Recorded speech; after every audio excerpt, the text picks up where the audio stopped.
welcome to another episode of Holding Spaces from the Couch to the Community.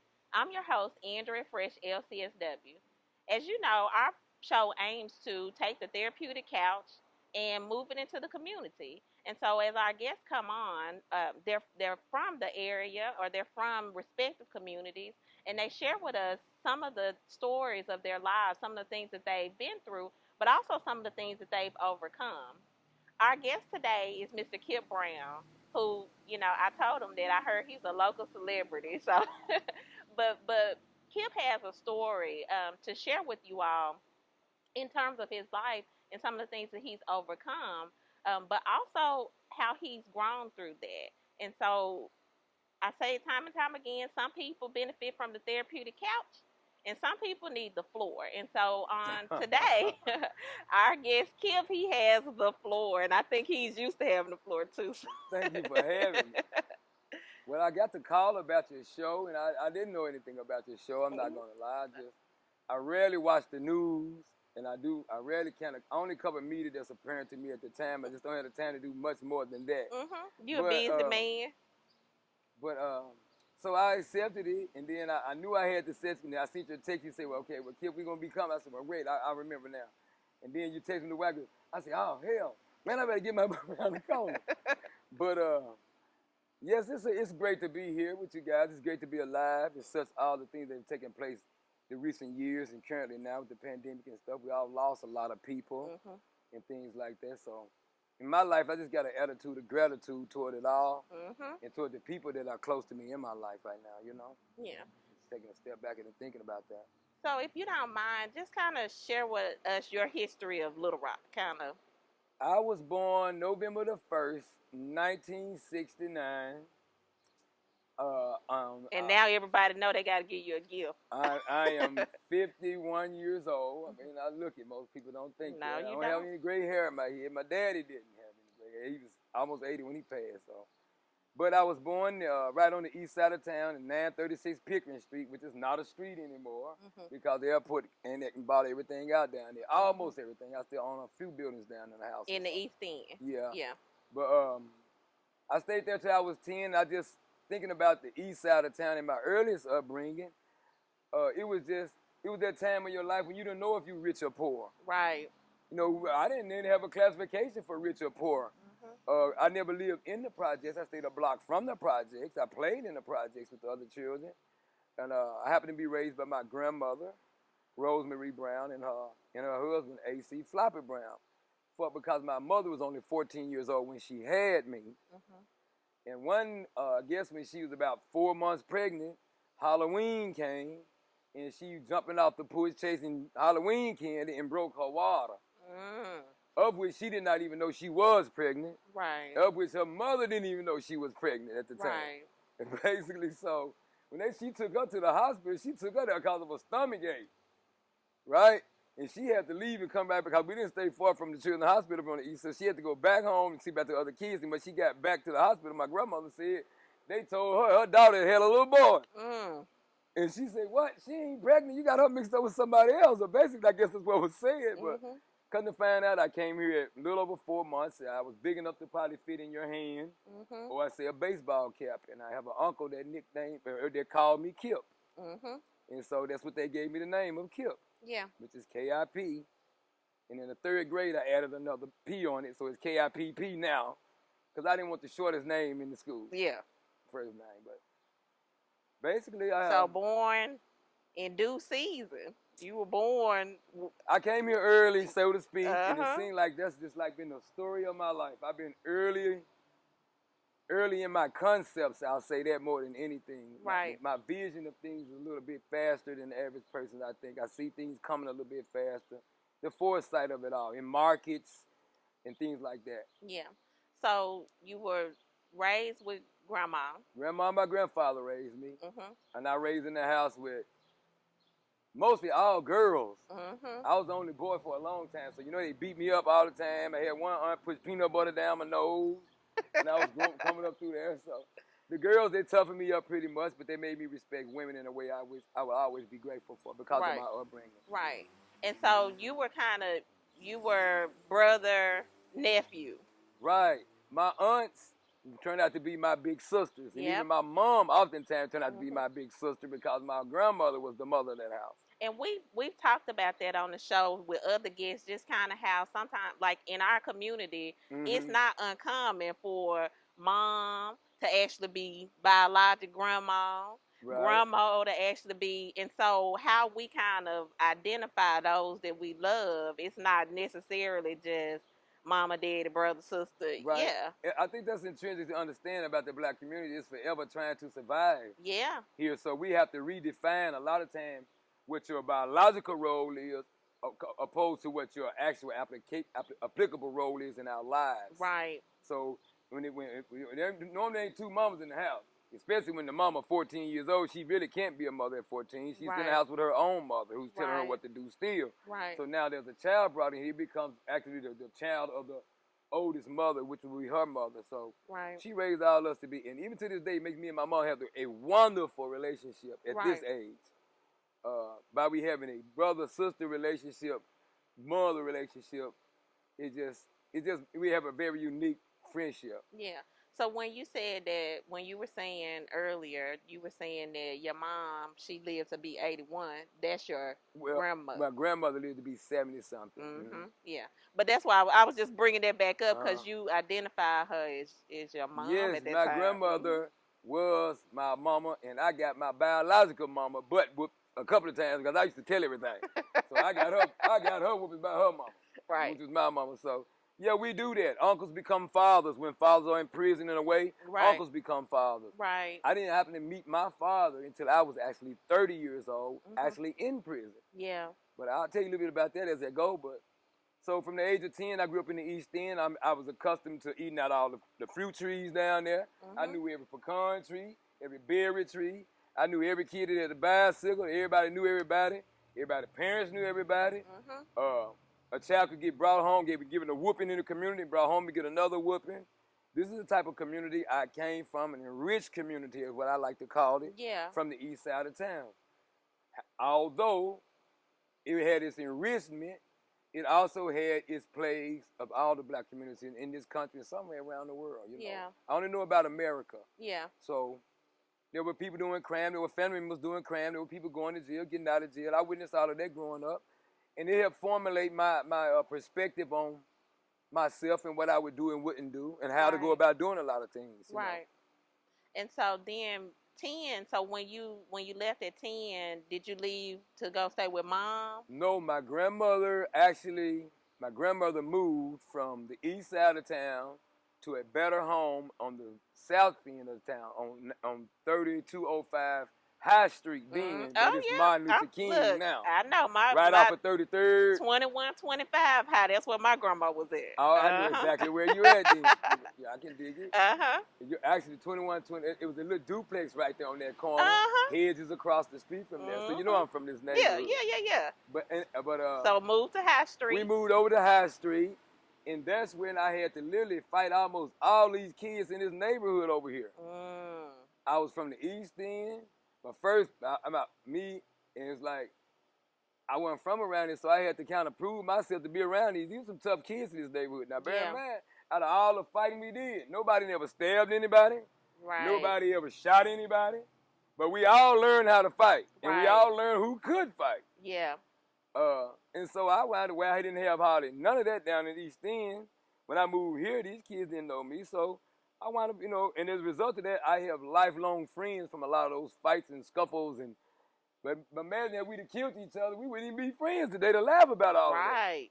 So I think a lot of what's going on today, these kids are panicking when there's a certain amount of that that's natural for young people to experience growing up, different and fighting and stuff like that. But so I wound up meeting everybody over here, and as a result of all that, I think what really made me popular in this neighborhood, growing up from the age of about 12, the one thing that made me the most popular was I went to play football for Sunset Tigers. Ed Johnson, of whom I was elected to be the president of the Sunset Tigers last year, but the COVID kind of hit, and I kind of didn't get the chance to do my presidency like I wanted. But we putting the ball club back together, and now I'm kind of too busy to be the president. So, but I'm still supporting them, and my son works for them. And for our viewers, just because I'm quite familiar, and people on Okay, set let me are. explain who you Sunset But yeah, Tigers are. because that Sunset Tigers have saved many of Okay, guys in our Sunset community. Tigers in the state of Arkansas is the only Pee Wee football team who the team and the coach are both in the Arkansas Sports Hall of Fame. Mm-hmm. And one of those reasons is because of Ed Johnson and his brother June Johnson, Big June. Mm-hmm. They have been doing that in Sunset Park down there. And you may want to interview him one day. Mm-hmm. They have been doing that in Sunset Park since 1972. Mm-hmm. And they have sent over 35 people to the NFL Mm-hmm. from that Pee Wee team. Yep. There are over 35. Ed lost track, actually. He'll tell you that. He'll tell you really lost track. You're getting old. But he's still good bow-legged like he always been. It's like his legs getting bore and bore. Mm-hmm. But there are a lot of great things that come from that team that I always take with me in life. Right. But I quit the team, right? Mm-hmm. You know, the Sunset Tigers happened to play right next door to the Barton Coliseum at the very back. Mm-hmm. So I had messed around and bought me some junkyard dog wrestling tickets. And Ed, we practiced all the way to 8 over there from 6 to 8. So 8 o'clock came and Ed still had us practicing. And I thought I heard the junkyard dog music playing over there. The junkyard dog music. And then I went to play for another team. I went to play for the Thrasher Boys Club team. So I was like, man, they ain't studying Sunset Tigers. They practiced too long. So, but we had to play them. Mm-hmm. Man, what do you mean? Ed Johnson had lugged them boys up. Man, they hollering from the back of this big old truck. We won't kill. We won't kill. All the way down through the neighborhood. Kids that didn't even know who everybody grown folks hollering, who is Kipp? And so I got quite famous. That was one of my first reasons for actually getting well known in his neighborhood. And Ed them came down there and blew us out. Mm-hmm. But and to this day, I brought my son there for the rich tradition of the Sunset Tigers. Yeah. And for those who don't know about the Sunset Tigers, they're a phenomenal ball club that have a long tradition of turning young men into adults. Yeah. Young boys into young men into adult men. The alumni of those people, just to name a few, and I don't like to leave a lot of people out of things, but just to name a few of people that I know that just when I'm there, Ed calls, they are always there. Mm-hmm. You know, Reggie Swinton, Keith Jackson Jr., Keith Jackson Sr., Mm-hmm.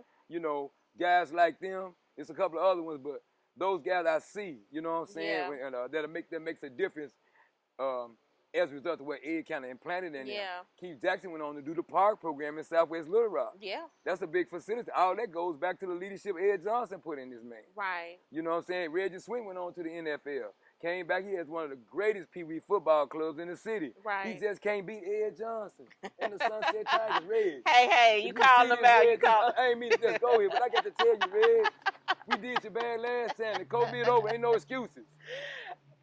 So the importance of those people in the community, especially for young boys who might not have had male leadership in the home. Right. Yeah. Yeah, it was a filler. It was a filler again. So my grandfather was present in my life until about in the home with me, actually, till I was right about that same time, about 12, 13 years old. And him and my grandmother separated. Mm-hmm. They never divorced until both of them were passed, but they separated and never lived again. So I would go to his house and stay, but he didn't stay in the immediate home with me and my grandmother anymore. Right. That was, to me, I never knew what it was not like to have a father at home. Right. But when my grandfather and my grandmother could not get along, they separated. It was like the person that was assigned to me in the home as a boy, because I woke up with him, I drank coffee with him, we would leave, rode in old trucks and taught me all the tools. So I felt like I was a bit more alone in the world after that. Yeah. And what I did, I turned to the other boys in this community. Yeah, and this is what I was gonna ask, because I've heard this before, and I don't necessarily weigh in on it one way or the other. But you know how sometimes when people talk about, it's better for kids to have separate parents, not living together if it's toxic. Do you kind of from your experience? Well, I can speak from a personal experience. Right. And I just want to say this, but I'm currently divorcing. Me and my wife are.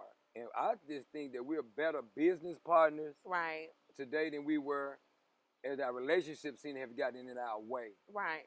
And we decided it may be best and had been best for us to get a divorce and to be able to co-parent. But everybody's not that mature. Right. And then we didn't have a whole lot of hurtful things, dreadfully hurtful things that took place in our marriage. Right. We had a great marriage. We had a great life. We were together about 16 years. So it kind of boils down to the person who you're married to or the level of maturity those two people have. Right. I love and adore. I'm forever going to be her assistant in whatever she tries to do to make sure she's good. Yeah. With all respect to her relationships and my future relationships, we have to realize that the, people come together for time, a reason, and a season, maybe not always to be a lifetime. Yeah. So you have to give yourself an opportunity to get the most out of your life. Right. At the same time, and make sure everybody else get the most out of theirs. Yeah. So it's just a personal thing, I think. So when they separated, then, and he wasn't in the home for you, it made me want to go out to interact with the other boys my age more. And so in my separation, it's a learning for some people that may be listening. In my separation, I just made me just do more to interact with my son while I wasn't in the house with him. Right. But we have joint custody because he comes back and forth. Right. But it's still, when I'm not there every night, I still have to make sure I'm calling. Right. My presence is felt. Daddy's taking on me. I need it, all those type of things. So, but by having a grandfather, he was an older guy. Yeah. When the technology wasn't in place, and you had to just let it come over or whatever. So now we got a lot of different stuff we can play with, the media, the live stuff and all of that. So there's no reason why you can't stay in good contact and report with your children, whether you're in the house or not now. Right. So what did going out and kind of looking for those male figures in the street, what did that lend itself Well, really, to? I already told you I had to fight for a few years in this neighborhood. Every once in a while, I was a break dancer, and I was on a good break dancing crew down in here. So, a couple of guys wanted to fight me because I was better than them. You know what I'm saying? And I talked a lot of stuff too. So, not you. And I could spin on my head. I could do all the stuff a lot of them couldn't do. And so I tell the people all the time that I'm of the generation that gave the world hip hop. There was no hip hop before my generation gave it to the world. Correct. And so I'm 51 years old, but at the same time, what I see hip hop about now, great music. I just don't like the lyrics, the direction that the music takes us to. Our music took us to where we got to. Yeah. This music kind of takes you where they're talking about it, and it don't always be somewhere good for you. Yeah. If you don't know how to separate that this is just entertainment as a young person, that you don't have to be Pimp Daddy, Gangsta Mac, or you don't have to shoot these guns, and it's all right to have those things. They legal to have, don't get me wrong, but if you can't separate the entertainment dynamics from the real world dynamics, then this is not the type of entertainment you children need. Right.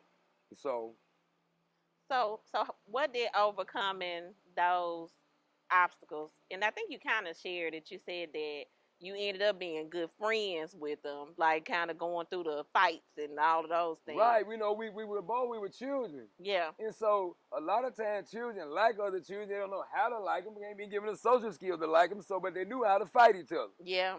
You know what I'm saying? So, innate. That's we know how to survive. Well, but then, kids normally come right back to the playground and play at the next day or so. Mm-hmm. So we always wound up back over there. Remember now that who got whooped or didn't get whooped, we wound up shooting basketball and playing and going to school on the same buses. Right. So we got over it. We realized that, everybody was tough around here. Yeah. And so the crack came into this neighborhood about 1985 and changed everything. I watched, it was an environment, literally, where a young person that was a teenager, he couldn't even buy a bag of marijuana here. Right. Because the grown folks wouldn't sell it to you. You had to go find an alcoholic. The only person that would let a young person into the street culture was an alcoholic. Yeah. Because they wanted to drink, they'd go around there and buy you what you want and bring it back to you. You just buy them something to drink. But all the rest of the people that were in the streets, you were sequestered from the streets. You couldn't even get in it. Yeah. And as a result of that, children never had any money. Yeah. So they had to go home to eat. Yeah. Eventually, I'm running away. How many of us ran away and came back the same day when we got home? We had no money. Crack changed that. Yeah. You had to go back home, humble yourself, maybe even take a whooping. Yeah. Then eat and take a bath, and then tomorrow you start over in here. Mm-hmm. Well, that changed when children, all of a sudden, grown folks allowed young people like myself at 13 and 14 and 15 and 16 years old into the streets. Yeah. Why? Because this little piece of crack, I could make grown people do what I wanted them to do. Yeah. I didn't use it as a young person, so it wasn't no good to me, but they liked it. Yeah. And so once we found out and got our hands on it and started selling it to grown people around here, we realized we were telling grown folks what to do. And so now there was no way to sequester children and force them back into the dynamics of the family structure where they need to be to grow and develop anymore. Right. Now in the street, you got to try to pull your kid out the street. Yeah. And you take these kids, we got this much money going to school. Right. We got all the stuff that we ain't supposed to have and some. And then grown folks do whatever we want. I never had driver's license. They had 2 cars, a truck, motorcycle, riding around everywhere. And somebody else grown name. Who was going to tell you something? Well, who can tell you something? When you're 14, 15, 16, you mad at the world. You don't know why your dad is here, your mom not here. All these things unanswered for you. And the grown folks around you are not answering them. I was really mad at the world because I didn't know who my daddy was. Right. And I didn't know how to ask nobody. Right. As a child, I don't know how to ask that. Because kind of in our community, and we've discussed this on other shows, is that nobody talked to the kids. That was not a thing. And so we just really had to put pieces together and figure it out. I went through my life looking into men's faces to try to see who was that my dad. Do I look like this man or do I look like that man? Mm-hmm. But the people that my grandmother raised me was like, don't worry about who your dad is. Mm-hmm. Don't even worry about it. We got you. That was their attitude. But and that was also some of their, because they couldn't do anything about it. You know what I'm saying? Right. So they didn't necessarily have the answer. So that was the answer. Right. We got you. Yeah, we got you. He go a bicycle, he go a motorbike. Yeah, but that was also not understanding what you were really looking for. You were looking for connection. And identity. Right. The person that I thought was my father, who is my second brother's father, who helped raise me. My mother eventually married him. And I stayed with them in New Jersey a little while and came back to live with my grandmother again when they didn't work out. Right. But for a short period of time. So I thought he was my father until he got ready to divorce my mother. And then his son that she had, they had to go to court for him. And then all the people get they say a lot of stuff in front of the children that they shouldn't say then. And it came out, well, you ain't taking Kipp then. He wanted me and my little brother. No, you ain't taking Kipp, ain't none of yours now. So all that kind of came out, and I'm in the other room. So I'm like, well, damn. Here I am, 8 years old, 7, 8 years old, trying to figure, well, this ain't my daddy. Who the hell is my daddy? Right. So I just sat on that volleyball, waiting on a grown person to answer that question for me, but no one was never getting to that. You see what I'm saying? No one never did. And so my mother, who at 14, who actually hid who it was because she thought they would have killed him. Yeah. So, and they probably would have because he was about 20 years old and she was 14 years old. Right. But back then, a lot of that took place. He turned out to be a great old man for me. Right. The perfect father. I looked just like the man. So she called herself protecting, at 14, protecting you and protecting him. And you would have had to also live with that you did have a father, but that your uncles had killed him. Well, possibly so. Yeah, I mean, so because you got to think she's 14. That's right. So well, she's the whole thinking situation, like a 14-year-old. She just balled up and said on it. Yeah. But then he didn't even know. Yeah. So he didn't actually know he had a son. So it was one of them situations where, and he wound up going to prison. And so he got out of prison, and somewhere I wound up in prison. And then my mom wrote me a letter one day. And I wrote her back, and I just, look, I was 30 years old. I grew and developed in prison for about 9, 10 years there, about 9 years. And a lot of things I had resolved in myself, my drug addictions to things and alcoholism and all the things that had took place to me in my life as a teenager growing up till I got incarcerated. I had a time to stop and look back over my life, and I realized something that a lot of young people will help them to hear from that too. Is that when you're a child, you're not responsible for the environment or the people or nothing they do around you. Right. So when you grow up as an adult, you're supposed to forgive them for that and realize that it's not your fault anyway. Right. You got to wait till you big enough to control what's going on in your life to be responsible for your life. Right. So all of those things went back to where they were, so I quit carrying all that around on my back. And so as a result of carrying all that around on my back, I went out here in these streets and I started dumping that anger all into everything. I couldn't get away from it. I didn't really know why I was so angry or so frustrated. But it bothered me to see other boys with their daddy, and I didn't have mine. It bothered me. Right. Unsaid. It would never sit on my face, Yeah. but it bothered me when all my other cousins had their fathers around, who were my uncles. Yeah. My uncles would always buy me what they bought them. Right. I came from that type of family. Right. So, but it did bother me. Where was my daddy that was assigned to me? Right. So I always could just look around and see my grandfather there. But when at the age of 12 and 13, when they separated, it was just me standing there. So I was like, well, man. And I just had to prove it all to myself. Yeah. And I didn't know if I was tough enough or big enough. I was never a big guy. Right. You know, so I just had to develop, I guess, a little Napoleon complex, because I fought all the big guys. And as a result, I just made a lot of great friends here. And I got into a lot of trouble here. Yeah. By hanging out about the same age, 13, 14, 12, 13, I discovered marijuana. Going to this school right here. Dunbar. While I was at Dunbar Junior High School. I had never smoked anything in my life. I've been around these people doing it here and there. I never did. I was just a kid at heart. So I came here from the 6th grade from Ish Elementary School, which is no longer Ish no more. It right sounds there. like a resource center right across from the spring, Tina Getty and them spring, Dot's water spring that's been running forever down there. And from the 6th grade to the 7th.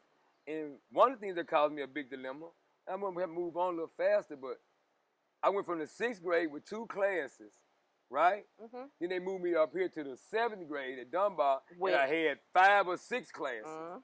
And I was just only in 2 big rooms. Then I had to go up 2 or 3 floors here and even a basement to find all these classes. So it was much too big of it wasn't the schooling. It was just, I couldn't get oriented to this big building. And that's kind of what, like in the counseling and the therapeutic world, is what we call those transitions. Right. Because what we just expect people to move from one life in existence to a complete different one and be okay. And not understanding that people need time to transition.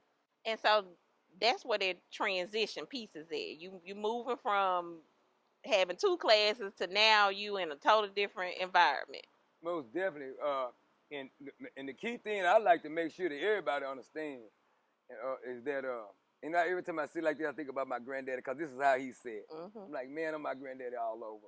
But the key thing is I went from 2 classes in the 6th grade to 6 classes in the 7th grade in a building that was a single-story building, in a classroom that was just around the corner from one to the other, to having classrooms scattered out all over this building, 6 different teachers, 6 different places. So I just was not prepared to come to this building. I didn't get an orientation to come. In fact, I registered myself to come my first day. My grandma just sent me with the paperwork and told me to register myself in. One of the things I found crazy is that I've been reading actually a long time. My grandmother taught me to read early on. And so she knew I could read and write. She taught me my comprehension level is very high. And so I was able to go, even in the 7th grade, I was able to go register myself. Right. And so I registered, put our address in there, all the stuff, and they just send you on in there. And back then, I had that I could change schools. That I just go to the office and say, we moving. And then they'll give you a whole file. And you just take it over, the kid take it over there to the next school when he go to there and go to another school. Just use a different address. And so I wound up going to all these different schools after junior high school, but the same group of people that been making that same 6th grade to 7th grade, from intermediate school to to junior high at that time they called it. I got lost in the beginning of the 7th grade at Dunbar because the building was too big. The kids were all over the place. I was overwhelmed by the responsibility of it. And you didn't have the adults helping you to make the transition. Even when the adults talked to me, no one was being able to reach me to get me to tell them, look, man, I don't know. I just don't want to feel stupid up here. Like, 'cause I got the rest of these kids know where they going. Right. You know what I'm saying? Yeah. I'm the only one. You got 5 minutes to get to where you're going, wherever they had it back then. And I'm like, man, I can't get to none of them. Now, the first couple of days, they let you slide. But after that, they start making you go to, they start writing me up, and I have to come to school early. So now here I am coming to school early. And guess what? All the kids that's coming to school early with me are the same one that's following behind just like me. Right. Are the same one. We just say, man, damn, we just going to skip it. So we started skipping. And then the next thing you know, somebody eventually came up with some marijuana. Yeah. You smoke weed? I'm like, man, I ain't never smoked no weed. My man was saying, I ain't never smoked no weed. Yeah. Yeah, I smoke weed. Peer pressure. Smoked it. It didn't do nothing to me. So I thought my man was too strong for marijuana.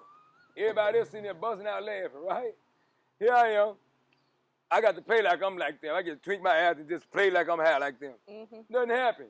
So anytime after that, anybody wants to smoke some weed around me, oh, it ain't nothing, man. I'll smoke it with them. Right.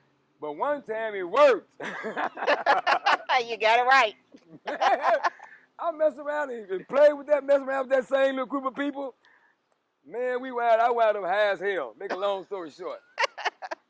But that was the first time I ever experienced being intoxicated, and I smoked weed after that all the way till I got incarcerated. And even smoking now, I got a license to smoke marijuana. But what in but the that group of people that I was in D-Hall with, that group of people I was skipping school with, because we followed my hand, are the same people that was in the penitentiary when I got in there. Most of them were there when I got there. Because I didn't go to prison until I was 20. Some of those people were in prison by the time they was 15, 16. Richard Day, when he 15, he died in there. Richard Day, when he 15, 16, 17, 18. So when I got to prison, all those dudes are already in there. Yeah. So there's has to be a correlation between the way children fall behind in the public school system is the same number that match the people that are going to prison. Yeah, the school to prison pipeline. Exactly. Yeah. So I'm a victim of that too, so to speak. But my actions put me in prison. Right. Not the school system, but my reaction to all of that is what made my actions be. Yeah. And so you got to prison when you were 20. How long were you there? I always went to school. My folks made me go to school. Right. So I was one of the type of kids, when I got to high school, I drove to high school. I always had motorcycles and cars. And actually in the 11th grade, I actually stayed by myself. I moved with my uncle in the 10th grade, who moved out the house and got married and left me in the house. So here I am in the 11th grade staying by myself. A truck, a car, motorcycle, they paid the bills over there. So you the adult. I was my own little grown person. I didn't have to be at home at no certain time. Only thing they required is I did go to school. Right. If you going to that schoolhouse out there, what they used to call the granddad, you going to that schoolhouse, yes, sir, I'm going. So long as the school don't call and say I'm not out there, and long as the school don't call and say I'm in trouble out there, my family not bothering me. Right. People really didn't ask me for my report cards when I got to junior high. No one ever asked me for a report card at home. Right. They figured my grandmother were older people. She had a lot of stuff going on. And long as she didn't get nobody was saying I did anything in the community, she figured I wasn't doing anything. Right. So how did you account for the money that you were showing? I didn't have to account for the money. Yeah. Because I started all this other stuff, and no one ever had to back me. When I got to junior high school, after I smoked the weed, I got to hanging out with some other people around here. They were faster boys than me. They sold drugs. They did this. They broke in stuff. They did all kind of stuff. But I never did none of that stuff. Right. But I learned how to sell drugs because some of my family members sold drugs. Yeah. So I could get their drugs. Right. And sell them. You see what I'm saying? Or however, eventually you could buy them out the street when the crack came. But right. So having money at 13, 14, 15, 16 was normalized. Because you know how you were talking about. Let me give you an example. Yeah. When I got to the 7th grade here, I stayed down on 32nd Martin Luther King. I have an uncle that stayed 2 blocks this way. Right. He was blind.